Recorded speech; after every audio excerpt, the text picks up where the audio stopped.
Welcome to the deep dive.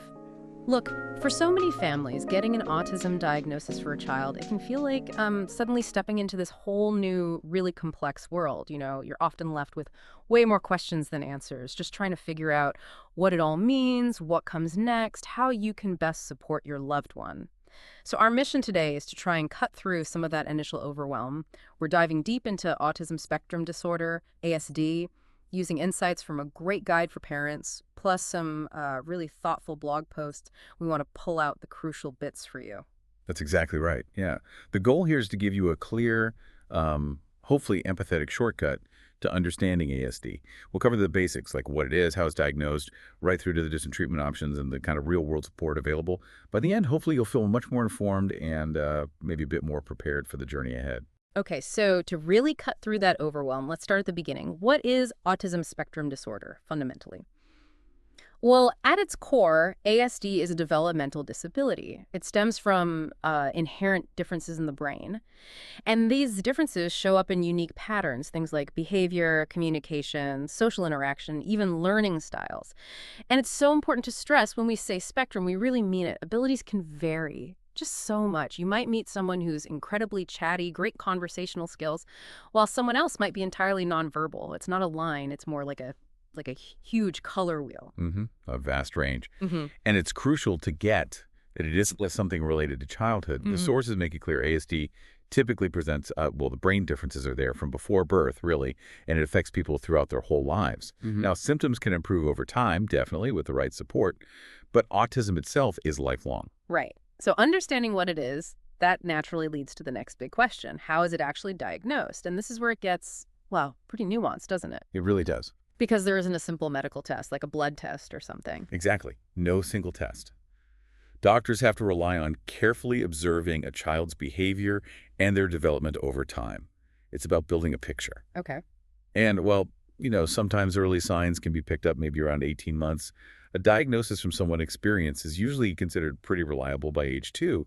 But, and this is a really significant point in the sources, many kids and even teens or adults, they don't get that final diagnosis until much, much later. Which is tough because that delay means missing out on potentially vital early help, right? Tragically, yes. Delayed access to those early interventions can really impact long-term outcomes. And when you dig into the sources, some interesting complexities pop out about the diagnosis itself. Like apparently there are documented disparities. African American and Hispanic kids were found less likely to be diagnosed than white kids. That's right. It raises serious questions about, equitable access to screening and diagnostic services for everyone. Yeah.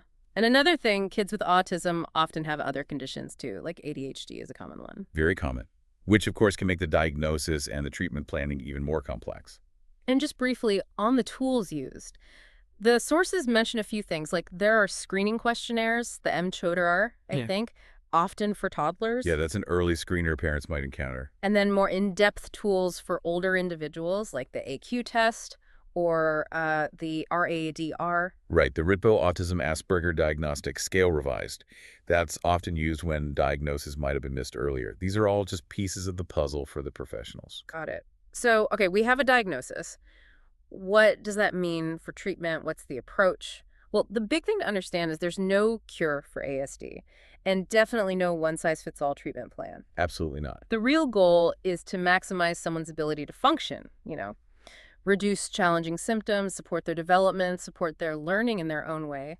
It's less about fixing something and more about supporting the individual's potential, recognizing the strengths within that neurodiversity. Exactly. Tailoring things to let their strengths shine. And that links directly to what the sources stress so heavily. Yeah. Early intervention. It's absolutely critical. We're talking about therapy during those preschool years, mainly. It can significantly help a child learn essential skills.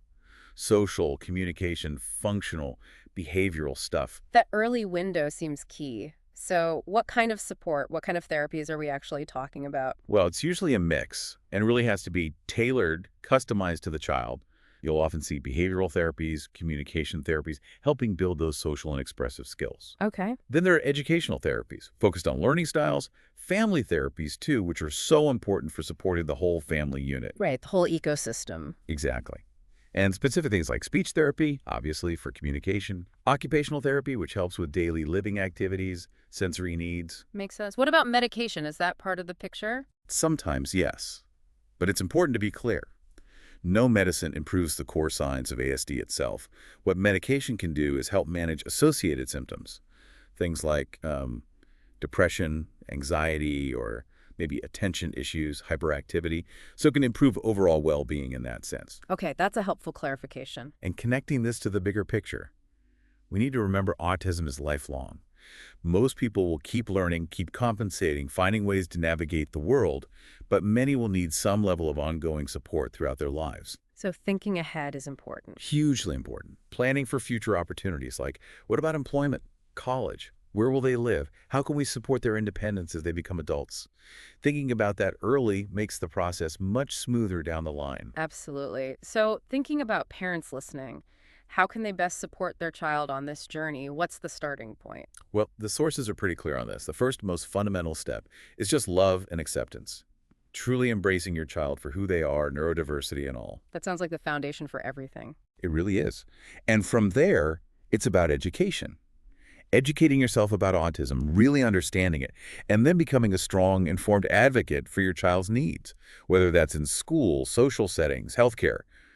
You often need to be their voice. Being their champion. Precisely. And one more thing on support for the parents themselves. The sources really recommend looking into support groups. For parents of autistic children. Yes. Yeah. They can be incredibly valuable. Sharing advice, experiences, just getting comfort from others who understand. It reminds you you're not alone on this path. That sense of community must be huge. Okay, let's shift a bit now into the lived experience. One of the sources mentioned Adi, a parent whose 17-year-old son, Sar, has autism. Adi started a blog, 101autism.com. And it sounds like Sar is, a typical teen in many ways, loves football, cycling, music, piano, painting, really passionate. But he also faces challenges like getting overwhelmed by loud sounds or sudden changes unsettling him. Understanding emotions can be tricky too. Yeah. But what really came through was Sar's resilience and the family's deep commitment to understanding and supporting him. It brings the reality of it to life. It really does. And speaking of lived experiences, the sources also bring up something called autism masking. Masking? What's that exactly? Yeah, it's basically when an autistic person consciously or sometimes unconsciously tries to hide or camouflage their autistic traits. Why would they do that? Usually to try and fit in socially, or maybe avoid negative judgment, or just navigate situations that feel overwhelming. How does that show up? Like, what does it look like? It can be subtle. Things like forcing eye contact even when it feels really uncomfortable, or suppressing stimming behaviors, like hand flapping or rocking that might feel natural but draw attention, Okay. or even meticulously planning and rehearsing social interactions beforehand. The why is often about wanting connection or just avoiding being singled out. That sounds exhausting. It is exhausting. It can lead to immense fatigue, anxiety, burnout, and even a feeling of losing touch with your authentic self. Yeah. Understanding masking is really important for supporting someone's true well-being. Wow. Yeah, that adds another layer. And thinking about daily life, especially sensory experiences, the sources offered some really practical resources. Yes, lots of practical tools and strategies. Focusing particularly on sensory needs, they mentioned things like weighted blankets. How do those help? Right. The gentle, deep pressure from a weighted blanket can be incredibly calming for some people, especially if their nervous system feels overloaded. It helps them feel more grounded, secure. Okay. And things like fidget toys. I saw a fidget slug mentioned. Yeah. Things like that provide a kind of discrete, tactile input. It can help manage anxiety or maybe channel restless energy without being disruptive. Makes sense. And blackout tents. For creating a quick, quiet, dark space, like a little Yeah. sensory retreat when the environment just gets too much. These sound really helpful. And beyond just tools, there were other supports mentioned, right? Like recipes. Yeah, sensory-friendly recipes. Because mealtime can sometimes be challenging due to textures or smells. Okay. And even things like specific guides for toilet training, which often needs a different approach for autistic kids. It's all about finding what works. It's really about practical day-to-day support. Exactly. It's inspiring, really, how these practical tools and strategies, often shared by families and experts who've been there, can create a more inclusive, supportive environment. They genuinely enrich daily life by meeting those unique needs and helping individuals feel more comfortable and able to thrive. So as we start to wrap up this deep dive, we've definitely covered a lot of ground today. We've looked at the definition of ASD, how it's diagnosed, the vital role of early tailored interventions. And the lifelong nature of support. Right. And those practical resources for daily life, too, Yeah. all brought to life by expert insights, but also those really valuable personal stories. Yeah. So as you, our listener, take all this information in, maybe consider this final thought something to chew on.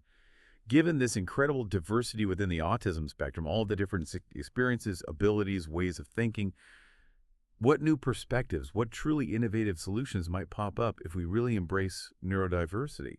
Like if we built systems designed to actually celebrate these unique ways of thinking and perceiving the world instead of just trying to accommodate differences, what might that unlock? What stands out to you?